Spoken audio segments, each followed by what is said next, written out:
ஐவாஸ் அமர்நாத் கவலைகளும் கலக்கங்களும்.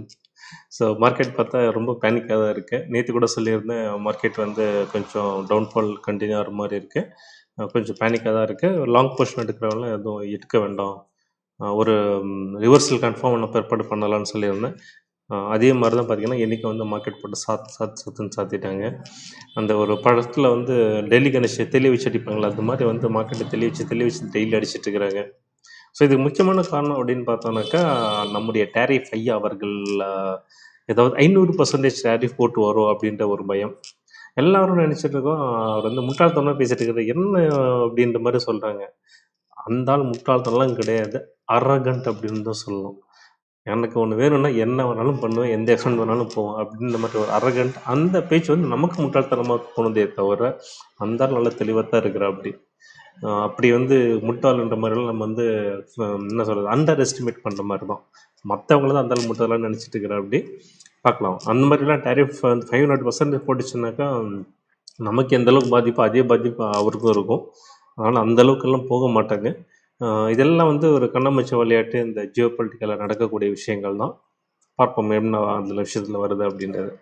அப்புறம் இன்றைக்கி இந்த ஃபாலுக்கு இன்னொரு ரீசன் பார்த்தீங்க அப்படின்னாக்கா, இந்த வீக்கெண்ட் ஃபியர். ஜென்ரலாகவே வந்து ஃப்ரைடே வந்து பொதுவாக யாருமே வந்து ஒரு ஹோல்டிங் வைக்க மாட்டாங்க. சாட்டர்டே சண்டே என்ன வேணால் நடக்கலாம் அப்படின்ட்டு.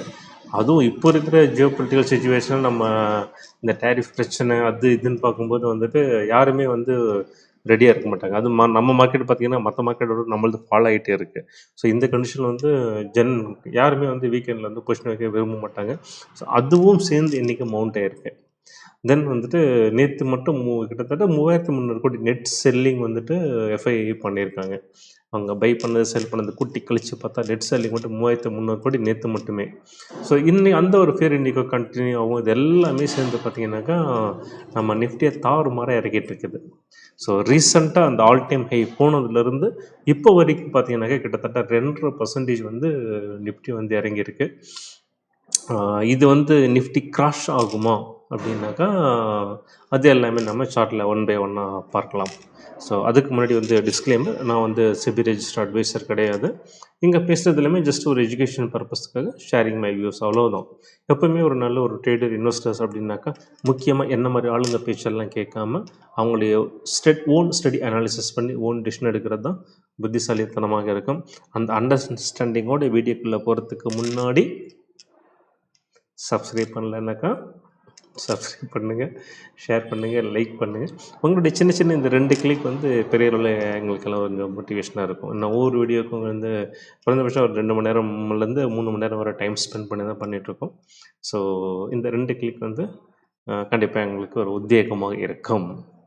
ஸோ ஐபிஓலேருந்து நம்ம ஒன் பை ஒன்னாக பார்க்க ஆரம்பிச்சிடலாம். ஸோ இப்போ ஓப்பனிங்கில் இருக்கிற ஐபிஓ சப்ஸ்கிரிப்ஷன் பார்த்தோன்னாக்கா, நான் சொல்கிறது மெயின் போர்டுக்கு பாரத் குக்கிங் கோல். ஸோ இது நேற்று கூட சொல்லியிருந்தேன், இது வந்து கோல் இந்தியாவுடைய சப்சிடரி கம்பெனி அப்படின்ட்டு. ஸோ இன்றைக்கி வந்து சப்ஸ்கிரிப்ஷன் ஓப்பன் ஆகிருக்கு. இதோடைய க்ளோசிங் வந்துட்டு 13ஆம் தேதி க்ளோசிங் ஆகுது.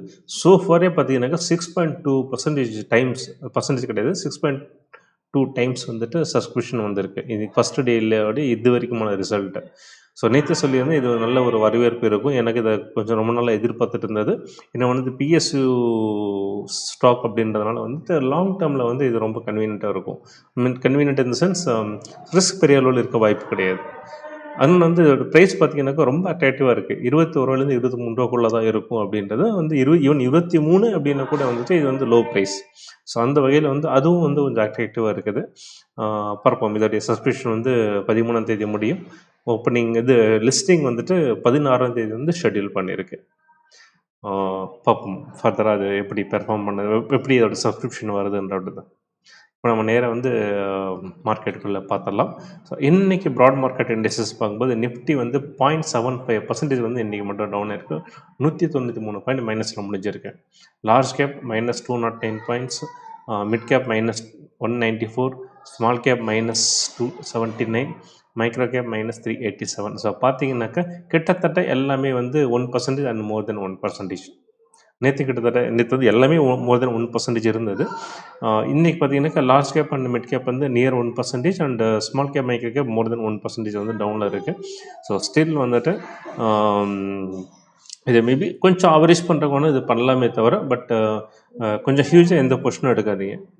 பெஸ்ட்டு உத்தமம் எது அப்படின்னாக்கா, ஒரு ரிவர்சல் ஒன்று கன்ஃபார்ம் ஆகுது, இல்லை ஒரு கன்சல்டேஷன் நடக்குதுனாக்கா அந்த டைமில் எடுக்கலாம். ஸோ இப்போ வந்து கண்டினியூஸாக ஃபாலிங் இருக்கிறதுனால வந்து இப்போ எந்த ஒரு ஃப்ரெஷ் பொசிஷனும் வந்து எடுக்காதீங்க. அதே மாதிரி இன்றைக்கி செக்டோரல் வைஸ் பெர்ஃபார்மன்ஸ் அப்படின்னு பார்க்கும்போது ஓரளவுக்கு வந்து தாக்கு பிடிச்சது அப்படின்னாக்கா oil and gas, IT and PSO கிட்டத்தட்ட நியர் ஃப்ளாட் அப்படின்னு தான் சொல்லணும். ரொம்ப வந்து இன்றைக்கி மோசமாக அடி வாங்குதுன்னு பார்த்தீங்கன்னாக்கா ரியாலிட்டி செக்டர் வந்து -2.26% இது டவுன் ஆயிருக்கு. அதுக்கு அடுத்தபடியாக பார்த்தீங்கன்னாக்கா ஆட்டோ 1.15%, கன்சியூமர் டியூரபிள் -1.14, எஃப்எம்சிஜி -1.08, தென் எனர்ஜி நியர்லி 1% 0.92. ஸோ எல்லாமே பார்த்தீங்கன்னா கொஞ்சம் சிக்னிஃபிகண்ட் நெகட்டிவாக தான் இருக்குது. ஸோ தப்பித்தவரை இந்த ஒரு 3 மட்டும் கொஞ்சம் பாசிட்டிவாக இருக்க தவிர இது சிக்னிஃபிகண்ட் பாசிட்டிவும் கிடையாது. ஸோ ஓவராலாக பார்க்கும்போது வந்துட்டு மார்க்கெட் இன்னும் கொஞ்சம் டவுன் ட்ரெண்ட் இன்னும் கொஞ்சம் கண்டினியூ ஆகிறதுக்கு சான்சஸ் இருக்குது. மேபி இந்த சாட்டர்டே சண்டேல டேரிஃப் ட்ரம்ப் ஐயா அவர்கள் வந்து 500% இதெல்லாம் எங்களுக்கு ஐடியா கிடையாது அப்படின்ற மாதிரி ஏதாவது ஒன்று சொன்னார் அப்படின்னாக்கா, இல்லை வேறு ஏதாவது ஒரு நல்ல விஷயங்கள் ஏதாவது நடந்ததுனாக்கா மண்டே ஒரு ரெக்கவரி பார்க்கலாமே தவிர, மற்றபடி இது வந்து இன்னும் கொஞ்சம் டவுன் சைடு கண்டினியூ ஆகிறதுக்கு சான்சஸ் இருக்குது. ஸோ இது எல்லாமே வந்து நம்ம சார்ட்டில் ஒன் பை ஒன்னாக பார்த்துடலாம். ஸோ நேற்று வந்து இந்த நிஃப்டி சொல்லியிருந்தேன், இந்த 25,850 வந்து நல்ல ஒரு ஸ்ட்ராங் சப்போர்ட். இது பிரேக் ஆச்சுனாக்கா அடுத்து ஸ்ட்ரெயிட்டாக வந்து 25,400 சொல்லியிருந்தேன். இப்போ கிட்டத்தட்ட அதை நோக்கி தான் பயணமாயிட்டுருக்கு. ஸோ இந்த 25,400 பார்த்தீங்கன்னாக்கா ஒரு இடத்துல வந்து அது ஸ்விங் ஹையாக இருந்தது, தென் அது ரெசிஸ்டன்ஸ் ஆக்ட் பண்ணது, தென் அதை பிரேக் பண்ண அப்புறம் பார்த்தீங்கன்னாக்கா அது கரெக்டாக வந்து அந்த ரெசிஸ்டன்ஸ் வந்து சப்போர்ட் ஆக்ட் பண்ணியிருக்கு. ஸோ இந்த ஏரியா வந்து கொஞ்சம் நல்ல ஒரு ஸ்ட்ராங் சப்போர்ட்டாக திருப்பி வந்து இப்போ ஆக்ட் பண்ணும். பார்க்கலாம் இது எந்த அளவுக்கு இன்னும் கீழே வருதா இல்லை இங்கேருந்து திரும்புதான்றது மேபி வரத்துக்கு வாய்ப்புகள் இருக்கிறது. அதே மாதிரி பேங்க் நிஃப்டி பார்க்கும்போது இது வந்து கொஞ்சம் அடக்கி வசிட்டுருக்கு. என்னதான் எல்லாமே கீழே போகும்போது இதுவும் கீழே போக தான் செய்யும், பட் அந்தளவுக்கு இல்லாமல் ஓரளவுக்கு அடக்கி வசிட்டுருக்குன்னு தான் சொல்லணும். இன்றைக்கி வந்து ஐசிசி வந்து நல்லாவே காலவாரி இருக்குது. ஸோ லாஸ்ட்டு ஒரு 3 நாள் ஐசிசி வந்து நல்லா பெர்ஃபார்ம் பண்ணது. ஸோ அதை வந்து இப்போ வந்து ஹெவி ப்ராஃபிட் புக்கிங் நடந்து இப்போ அதில் பார்த்தீங்கன்னா இன்றைக்கி இந்த டவுன்ஃபாலுக்கு வந்து பேங்க் நிஃப்டியோட டவுன்ஃபாலுக்கு வந்து ஐசிசி வந்து ஒரு முக்கியமான காரணமாக இருக்குது. ஸோ இதோடைய நெக்ஸ்ட்டு ஒரு ஸ்ட்ராங் சப்போர்ட் அப்படின்னாக்கா 58,850 வந்து ஒரு ஸ்ட்ராங் சப்போர்ட் ஆக்ட் பண்ணோம். ஸோ இப்போது வந்து 59,250 ரேஞ்சில் இருக்குது. ஸோ இங்கேருந்து கிட்டத்தட்ட ஒரு 500 பாயிண்ட் இருக்குது.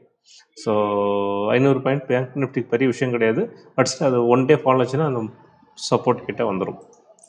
தென் Nifty IT. So Nifty IT வந்து இப்போ குரூஷியலான ஸ்டேஜில் இருக்குது. ஸோ நேற்று சொல்லியிருந்தேன் இந்த 37,800 வந்து ஒரு மைனர் லெவல் சப்போர்ட் ஆக்ட் பண்ணும் அப்படின்னு சொல்லியிருந்தேன். ஒருவேளை அது ட்ராப் ஆச்சு பிரேக் ஆச்சு அப்படின்னாக்கா 37,000 தான் சொல்லியிருந்தேன். பார்த்தீங்கன்னாக்கா நேற்றுக்கும் சரி இன்றைக்கும் பார்த்தீங்கன்னாக்கா அந்த கரண்ட் சப்போர்ட் அந்த மைனர் சப்போர்ட் வந்து பிரேக் பண்ணல.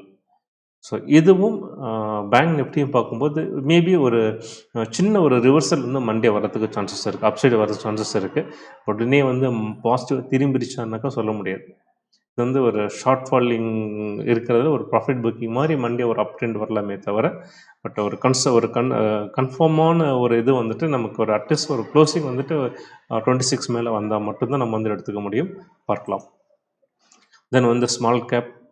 ஸோ இது வந்து ஸ்மால் கேப் வந்து என்ன இந்தளவுக்கு முக்கியம் சொல்கிறேன் அப்படின்னாக்கா, ஒரு கரெக்டான ஒரு ட்ரெண்டு சொல்லிடும். எனக்கு நிஃப்டிலும் சரி லார்ஜ் கேப்பும் சரி அதில் வந்து ஹெவி வெயிட் ஸ்டாக்ஸ் இருக்குது, எஸ்பெஷலி நிஃப்டியில். ஸோ கிட்டத்தட்ட ஒரு 10 ஸ்டாக் ஒரு டாப் வெயிட்டேஜ் இருக்கிற ஒரு 10 கூட இல்லை 5 ஸ்டாக் வச்சு எப்படி வேணாலும் ஆட்டம் போடலாம். ஸோ அது வந்து ஒரு ட்ரூ மார்க்கெட் ரிஃப்ளெக்ஷனே கிடையாது என்னை பொறுத்த வரைக்கும். ஸோ ஒரு ட்ரூ ரிஃப்ளெக்ஷனுக்கு mid cap and small cap, especially small cap. So நல்ல மார்க்கெட் மேலே போகும், ஸ்மால் கேப் நல்லாவே மேலே போகும். மார்க்கெட் கீழே வந்தாலும் ஸ்மால் கேப் நல்லாவே கீழே வரும். ஸோ நேற்று வந்துட்டு இந்த 16,550 வந்து ஒரு ஸ்ட்ராங் சப்போர்ட்டாக இருக்குது. நேற்று வந்து கொஞ்சம் பிரேக் ஆகிருக்கு, பட் இங்கேருந்து ரிவர்ஸ் ஆகணும். இல்லைனாக்கா அடுத்த சப்போர்ட் வந்து 16,200 இருக்குன்னு சொல்லியிருந்தேன். பார்த்தீங்கன்னா எக்ஸாக்டாக அங்கே வந்து நீங்கள் நிறுத்திருக்கிறாங்க. இன்னும் கீழே போகுமா அப்படின்றது தெரியல. மேபி மண்டே இங்கேருந்து ஒரு சப்போர்ட் எடுத்து ஒரு ரிவர்சலில் வர்றதுக்கு சான்சஸ் இருக்குது, ஒரு ப்ரீத் டேக்கிங் அப்படின்ற மாதிரி. ஸோ ஓவராலாக இந்தியன் மார்க்கெட் பார்க்கும்போது கொஞ்சம் கவலைப்படுற விஷயமாக தான் இருக்குது. அதுக்காக ரொம்ப பேனிக்லாம் ஆக தேவையில்லை. ஏன்னாக்கா லைஃப்லையும் எப்போவுமே வந்து ஒரு டவுன் அப் தான் செய்யும். அதே மாதிரி மார்க்கெட்லேயும் அப்படி தான் இருக்கும். ஒரு ஏடியா மேலே போய்கிட்டே இருக்காது. ஸோ இதெல்லாம் நடக்க தான் செய்யும். ஸோ பேனிக் ஆகிறதுக்கு ஒன்றும் இல்லை, பட் கொஞ்சம் உஷாராக இருக்க வேண்டிய தருணம் அப்படின்ற மாதிரி எடுத்துக்கலாம். சரி சார், நம்ம யூஎஸ் மார்க்கெட் பெரிய எண்ணன் எப்படி இருக்குன்னு பார்த்தீங்கன்னாக்கா நேற்று டவ் வந்து 270 பாயிண்ட் பாசிட்டிவாக முடிஞ்சிருக்கு. S&P 500 வந்து 0.53. தென் நாஸ்டாக் காம்போசிட் வந்து -104 பாயிண்ட் வந்து மைனஸில் முடிஞ்சிருக்கு. ஸோ பார்த்தீங்கன்னாக்கா நேற்று வந்து இந்த 48,900 வந்து ஒரு சப்போர்ட்டாக இருக்குன்னு சொல்லியிருந்தேன். எக்ஸாக்டாக பார்த்தீங்கன்னா அந்த சப்போர்ட்லேருந்து நல்ல கொஞ்சம் மேலே வந்திருக்கு. ஸோ இது ஒரு நல்ல விஷயமா பார்க்கலாம். அதே மாதிரி S&P 500 பார்த்தீங்கன்னா, அதே மாதிரி வந்து அந்த இந்த ஸ்விங் ஹைல வந்து நல்ல ஒரு சப்போர்ட் எடுத்துகிட்ருக்கு. இந்த மல்டிபிள் டைமில் வந்து இது வந்து ரெசிஸ்டன்ஸ் ஆக்ட் பண்ணி இப்போ சப்போர்ட் ஆக்ட் பண்ணியிருக்கு. ஸோ கரெக்டாக வந்து அந்த இடத்துல பொசிஷன் வந்து எடுத்து பிரேக் பண்ணாமல் இருக்குது. நாஸ்டாக் காம்போசிட் இண்டெக்ஸ் சொல்லியிருந்தேன். இது வந்து ஒரு மைனர் ரெசிஸ்டன்ஸு இந்த ஏரியா இருக்குன்னு சொல்லியிருந்தேன். கரெக்டாக அந்த ஏரியா கிட்டே தான் ஸ்ட்ரகிள் பண்ணிகிட்ருக்கு. ஸோ யூஎஸ் மார்க்கெட் பொறுத்த வரைக்கும் ஓவராலாக வந்து அவங்கள எந்த ஒரு நெகட்டிவிட்டியும் கிடையாது. ஜஸ்ட் ஆப்சன்ஸ் ஆஃப் பாசிட்டிவிட்டி மட்டும்தான். ஆனால் நம்ம மார்க்கெட்டில் பியூர் நெகட்டிவிட்டி, அக்மார்க் நெகட்டிவிட்டின்னு சொல்லலாம். அப்படி தான் இருக்குது.